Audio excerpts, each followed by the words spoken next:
तो गाइस, जैसा कि हम लोगों ने हमारे पिछले पार्ट में देखा था कि कैसे सब लोग आस्था को बहुत ज्यादा परेशान और बुली किया करते थे, क्योंकि आस्था के पास बिल्कुल भी मैजिक नहीं होता। लेकिन आस्था का सपना वो होता है विजिट किंग बनने का, जो कि पूरी दुनिया का सबसे स्ट्रॉन्गेस्ट मैजिशियन होता है। सारे लोग उससे कहते हैं कि ये इम्पॉसिबल है आस्था, और तुम कभी भी विजिट किंग नहीं बन सकते क्योंकि तुम्हारे पास मैजिक ही नहीं है। लेकिन आस्था कभी भी गिव अप नहीं करता और बहुत ज्यादा ट्रेनिंग करता है। एंड एक दिन आस्था की मेहनत फाइनली रंग लाती है एंड उसके पास उसकी 5 लीफ ग्रिमवॉर आ जाती है, जो कि एक मैजिकल बुक होती है जिसके अंदर एक डीमन होता है। इसके बाद ये और इसका भाई यूनो दोनों कीका टाउन में आ जाते हैं, जहाँ पर इनका मैजिक नाइट एंट्रेंस एग्जाम होगा, जिसमें अगर ये लोग पास हो गए तो ये लोग बन जाएंगे मैजिक नाइट्स, मतलब एक तरह से मैजिकल सोल्जर्स। ये दोनों कीका टाउन में घूम रहे होते हैं जहाँ पर इनका एंट्रेंस एग्जाम होगा। आस्था जिधर भी देख रहा होता है उसे मैजिक ही दिख रहा होता है। एंड वो अपने बगल में एक बहुत ही बड़ा सा कैसल देखता है जो कि विजिट किंग का होता है। एंड यहीं पे विजिट किंग रहता है। आस्था यूनो से बोलता है, देखना यूनो, एक दिन ये कैसल मेरा होगा, सोचना भी मत ये मेरा होगा।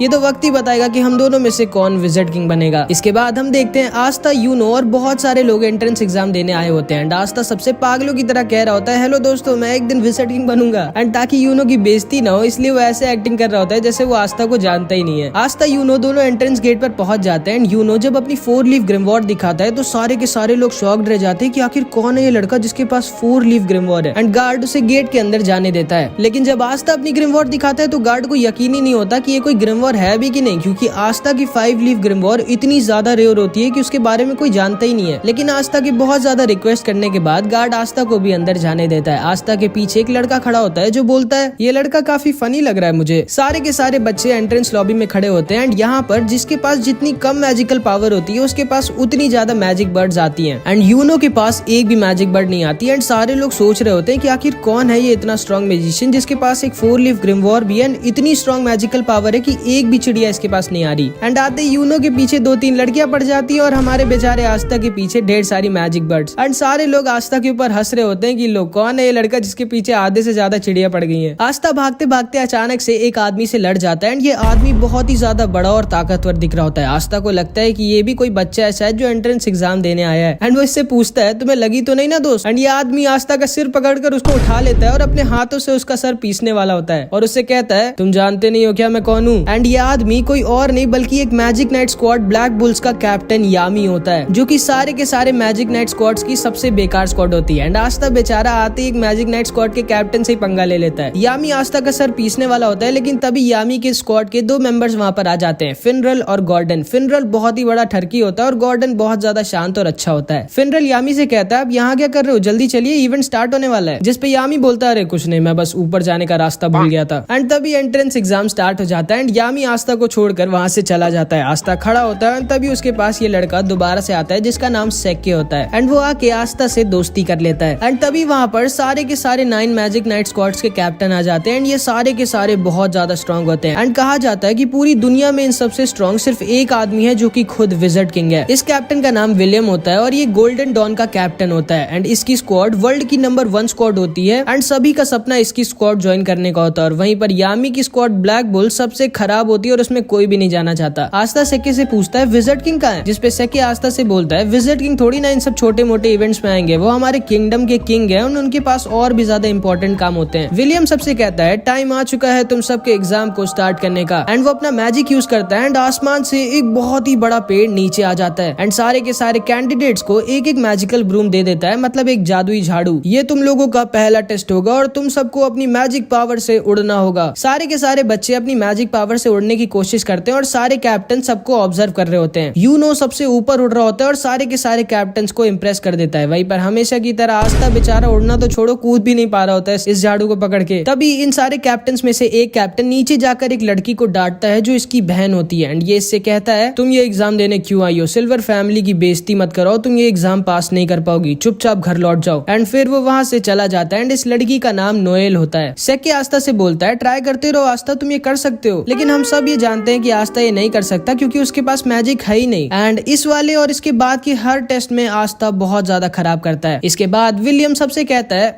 अब तुम लोगों का फाइनल टेस्ट होगा, तुम सबको एक एक पार्टनर चूज कर लेना है जिसके साथ तुम लड़ाई करोगे। सेक्के आस्था से बोलता है चलो हम दोनों पार्टनर्स बन जाते हैं एंड आस्था उसकी बात को मान जाता है। इसके बाद आस्था और सेक्के दोनों तैयार होते हैं एक दूसरे से लड़ने के लिए। आस्था सेक्के से बोलता है ऑल द बेस्ट सेक्के, चलो हम दोनों अपना अपना बेस्ट देते हैं एंड जो भी हारेगा वो बुरा नहीं मानेगा और हम दोनों की दोस्ती पे कुछ फर्क नहीं पड़ना चाहिए। एंड अभी सेक्के अपना असली रंग दिखाता है। वो आस्था से बोलता है ध्यान से सुन गंदी नाली के कीड़े, मैं तेरा कोई दोस्त वोस्त नहीं हूँ, मैंने बस सिर्फ तुझसे इसलिए दोस्ती की थी क्योंकि मुझे पहले से पता था ये वाला टेस्ट होगा जिसमें हम लोगों को अपना अपोनेंट खुद डिसाइड करना होगा एंड इसीलिए मैंने तुमसे दोस्ती की थी ताकि तुम्हारे जैसे वीक लड़के को हरा कर मैं आराम से एक मैजिक नाइट बन सकूं। एंड ये कह के वो वहाँ से चला जाता है। आस्था एकदम शॉक्ड रह जाता है क्योंकि उसे लगा था कि उसको उसका पहला दोस्त मिल गया था। एंड ये सारे लोग भी बोलने लगते हैं क्या यार सेक्के तो बहुत चालाक निकला, वो आसानी से आस्था को हराकर मैजिक नाइट बन जाएगा एंड काश आस्था ने हम लोगों को चुना होता ताकि हम लोग उसको हराकर आराम से जीत जाते, क्योंकि इन सबको लग रहा होता है कि आस्था कोई बहुत ही बड़ा वीक लूजर है। सेक्के हंसते हुए तैयार होता है अपनी फाइट के लिए और अपनी ग्रिमवॉर निकाल कर तैयार हो जाता है। सारे के सारे कैप्टन्स और सब लोग श्योर होते हैं कि आस्था जीत नहीं पाएगा क्योंकि इन लोगों को पता ही नहीं होता है कि आस्था कोई लूजर नहीं है। इन लोगों की फाइट स्टार्ट होती है एंड आस्था अपनी ग्रिमवॉर से अपनी तलवार निकालता है एंड सेक्के के ऊपर सिर्फ एक अटैक करता है और सेक्के की बैंड बजा देता है। सारे के सारे लोग दंग रह जाते हैं कि ये क्या हुआ, ये लड़का तो बहुत स्ट्रॉन्ग है। एंड यूनो भी दूर से खड़ा होकर आस्था को देखकर हंस रहा होता है। सारे के सारे कैप्टन्स भी शॉक्ड रह जाते हैं एंड आस्था अपनी तलवार अपने कंधे पर रखता है और बोलता है मेरा नाम याद रखना सेक्के, आस्था, और मैं वो हूँ जो एक दिन बनेगा विज़र्ड किंग। इसके बाद और भी कई कंटेस्टेंट्स की लड़ाई होती है एंड फाइनली यूनो की बारी आ जाती है। यूनो से कोई लड़ना चाहता ही नहीं था क्योंकि कोई भी हारना नहीं चाहता था, लेकिन तभी यूनो के पास सलीम आ जाता है एंड इसी ने पहले यूनो पर अटैक किया था। ये यूनो से कहता है पिछली बार तो तुम बच गए थे लेकिन इस बार तुम नहीं बचोगे। एंड इन दोनों के बीच बहुत ही भयानक फाइट होती है लेकिन आखिरी में यूनो अपने मैजिक से सलीम को हरा देता है। इसके बाद एंट्रेंस एग्जाम खत्म हो जाता है और अब सारे के सारे कैप्टन्स की बारी होती है चूज करने की कि कौन से बच्चे को वो अपनी टीम में लेना चाहेंगे। अगर किसी भी बच्चे के लिए एक से ज्यादा कैप्टन ने हाथ उठा दिया तो बच्चे को डिसाइड करना होगा कि वो किसकी स्क्वाड में जाना चाहेगा, लेकिन अगर किसी बच्चे के लिए किसी भी कैप्टन ने अपना हाथ नहीं उठाया तो वो बच्चा फेल हो जाएगा। बहुत सारे बच्चे एक एक कर फेल हो रहे होते हैं और आस्था को बहुत टेंशन हो रही होती है कि वो फेल ना हो जाए। एंड फिर बारी आ जाती है यूनो की और जिंदगी में पहली बार 9 के 9 कैप्टन्स अपना हाथ किसी बच्चे के लिए उठा देते हैं क्योंकि ये सब के सब यूनो को अपनी टीम में लेना चाहते थे। अब यूनो को डिसाइड करना होता है कि वो किसके ग्रुप में जाएगा और यूनो गोल्डन डॉन यानी कि the best magic night squad चुनता है। एंड इसके बाद बारी आती है हमारे आस्था की। आस्था बहुत ज्यादा डरा होता है और मन में बस यही बोल रहा होता है प्लीज गॉड मेरे लिए बस कोई एक कैप्टन हाथ उठा दे। एंड आस्था का ऑक्शन शुरू होता है और कोई भी कैप्टन अपना हाथ नहीं उठाता है, जिसका मतलब था कि आस्था फेल हो जाता है। आस्था बहुत ज्यादा दुखी हो जाता है और वहाँ से जाने वाला होता है, लेकिन तभी यामी खड़ा होता है और बोलता है तुम जानते हो बच्चे तुम फेल क्यों हुए, क्योंकि तुम बहुत ज्यादा वीक हो और तुम्हारे पास मैजिक भी नहीं है, फिर आखिर तुम सोच भी कैसे सकते हो कि तुम मैजिक नाइट बन सकते हो। इसके बाद यामी अपनी मैजिकल पावर दिखाता है जो कि इतनी ज्यादा स्ट्रॉन्ग होती है कि आसपास की जमीन हिलने लगती है। वो नीचे कूदता है और आस्था के पास आकर बोलता है मैंने सुना कि तुम विज़र्ड किंग बनना चाहते हो, तुम्हें पता तो है ना विज़र्ड किंग बनने के लिए तुम्हें मुझे और उन 8 कैप्टन्स को हराना होगा, और तुम्हें क्या लगता है तुम हम 9 के 9 कैप्टन्स को कभी जिंदगी में भी हरा सकते हो। जिसपे आस्था बोलता है मैं जानता हूँ कि मैं बहुत वीक हूँ और मेरे पास मैजिक भी नहीं है, लेकिन मुझे फर्क नहीं पड़ता कि मैं कितना वीक हूँ, मुझे फर्क नहीं पड़ता कि आप सारे कैप्टन्स कितने स्ट्रॉन्ग हैं। अगर विज़र्ड किंग बनने के लिए मुझे आप सबको हराना पड़ेगा तो मैं आप सबको हराऊंगा एंड एक दिन मैं जरूर बनूंगा विज़र्ड किंग। जिसको सुनकर यामी जोर जोर से हंसने लगता है और आस्था से कहता है मुझे तुम पसंद आए बच्चे, मैं तुम्हें अपनी स्क्वाड में लूंगा और तुमसे बहुत मेहनत करवाऊंगा ताकि तुम बन सको विज़र्ड किंग। एंड जिंदगी में पहली बार किसी ने आस्था के सपने पर विश्वास किया होता है और उस पर हंसा नहीं होता है। आस्था बहुत ज्यादा खुश हो जाता है और यामी को थैंक यू बोलता है। एंड उसके बाद ये एंट्रेंस एग्जाम फाइनली खत्म हो जाता है और आस्था का पेट खराब हो जाता है। वो बाथरूम में हल्का होने गया होता है, लेकिन तभी वहाँ पर सेक्के आ जाता है जो आस्था से अपनी हार का बदला लेना चाहता था। वो आस्था के ऊपर अपना मैजिक लिजर्ड छोड़ देता है और ये अगर आस्था को काट लेता तो आस्था की जान भी जा सकती थी, लेकिन तभी यूनो आकर आस्था को बचा लेता है और सेक्के को डराकर उससे बोल सोचना भी मत कि तुम आस्था के टक्कर के हो या फिर तुम आस्था के आसपास भी आते हो। आस्था मेरा राइवल है, वो मेरी टक्कर का है, अब चुपचाप निकलो यहाँ से। एंड सेक्के डर के वहाँ से भाग जाता है। फिर आस्था और यूनो दोनों निकल जाते हैं अपनी अपनी मंजिल की तरफ एंड जिंदगी में पहली बार अब ये लोग साथ में नहीं रहेंगे। यामी आस्था पर गुस्सा होता है क्योंकि वो बहुत देर से हग रहा होता है। इसके बाद फिनरल अपने मैजिक से एक पोर्टल खोल देता है और आस्था, यामी और ये दोनों आ जाते हैं ब्लैक बुल्स के बेस पर, जहाँ पे अब से आस्था रहेगा। आस्था खुशी खुशी अपने नए घर का गेट खोलता है, लेकिन उसकी खुशी ज्यादा देर तक नहीं रहती क्योंकि बेस के गेट पर अचानक से एक ब्लास्ट हो जाता है और आस्था रॉकेट बनकर दूर जाकर गिर जाता है। यामी बोलता है स्वागत है तुम्हारा ब्लैक बुल स्क्वाड में।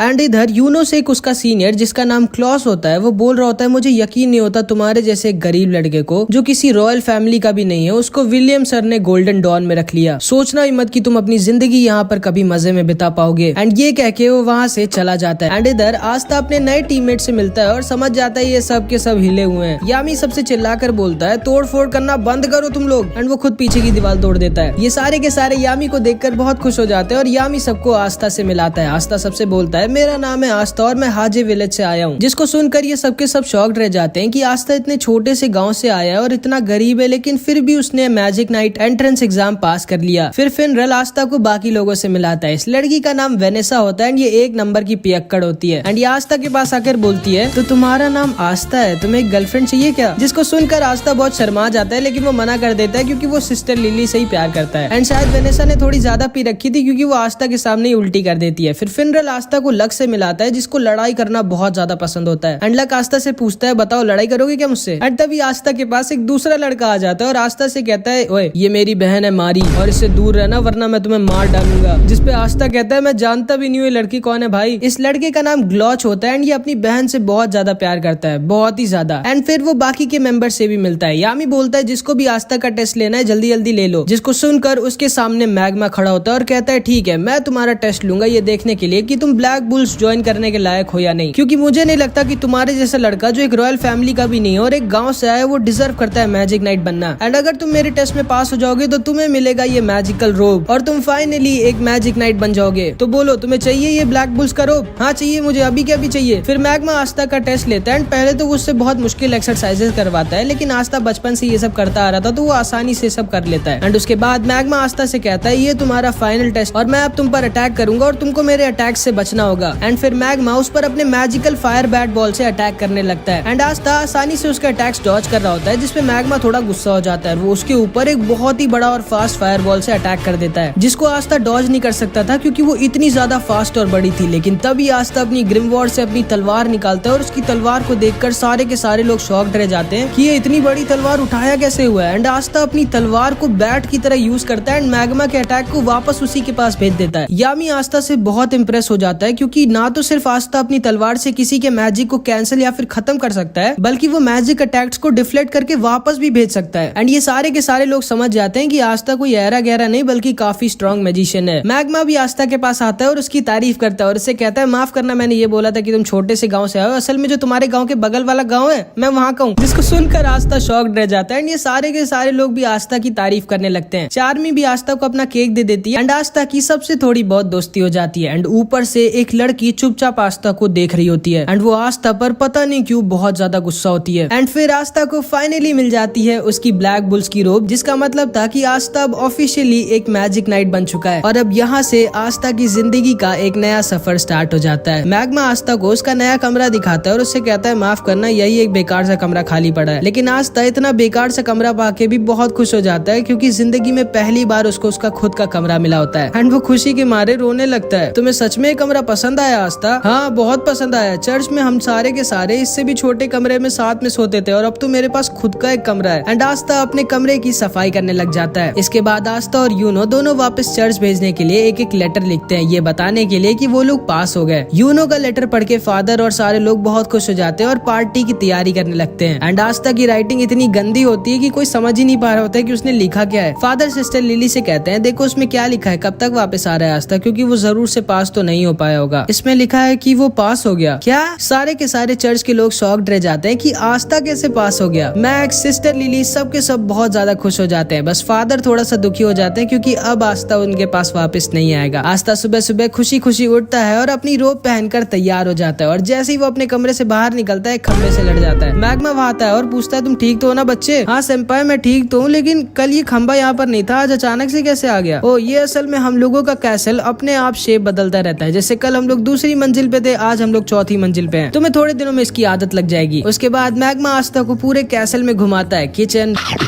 बाथरूम,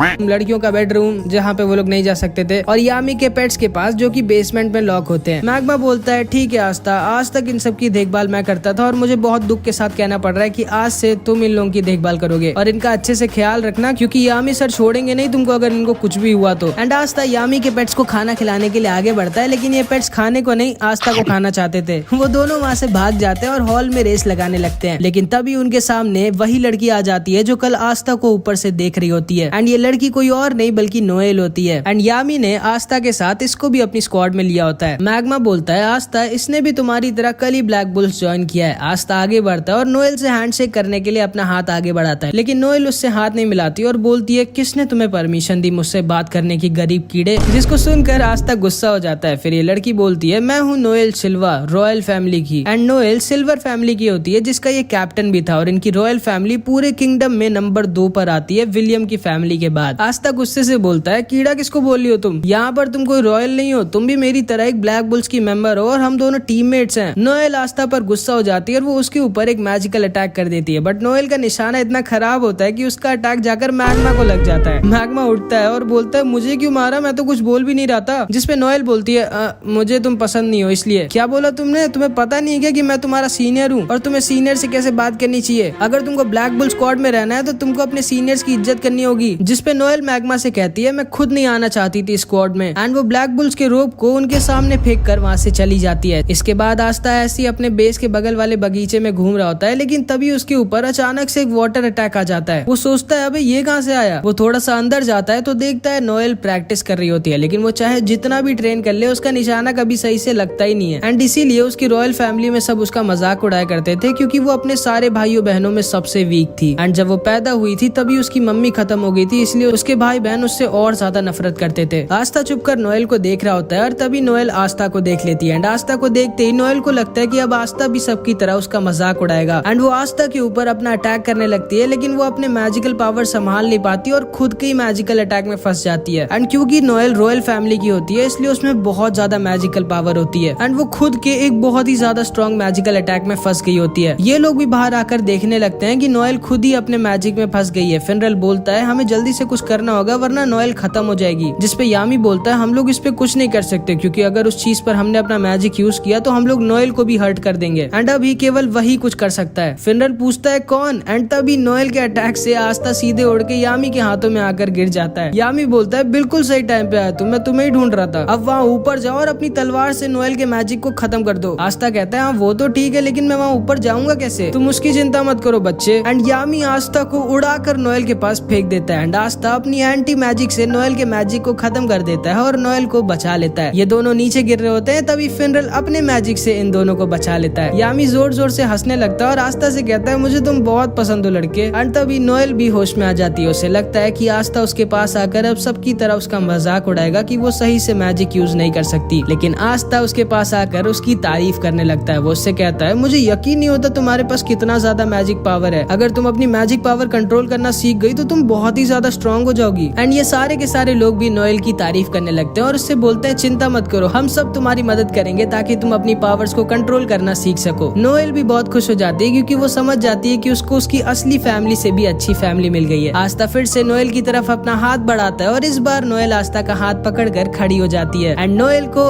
आस्था थोड़ा सा अच्छा लगता है, मतलब समझ रहे हो। एंड वहीं पर दूसरी तरफ यूनो का सीनियर क्लॉस यूनो को बहुत ज्यादा परेशान कर रहा होता है और उसके साथ बिल्कुल भी अच्छे से पेश नहीं आ रहा होता। एंड पता नहीं क्यों ये यूनो से इतनी ज्यादा नफरत करता है, लेकिन शायद इसको पता नहीं है कि इसके साथ आगे क्या होने वाला है, जो कि हम नेक्स्ट पार्ट में देखेंगे। एंड अगला पार्ट बहुत ही ज्यादा तगड़ा होगा, तो उसको मिस मत करना।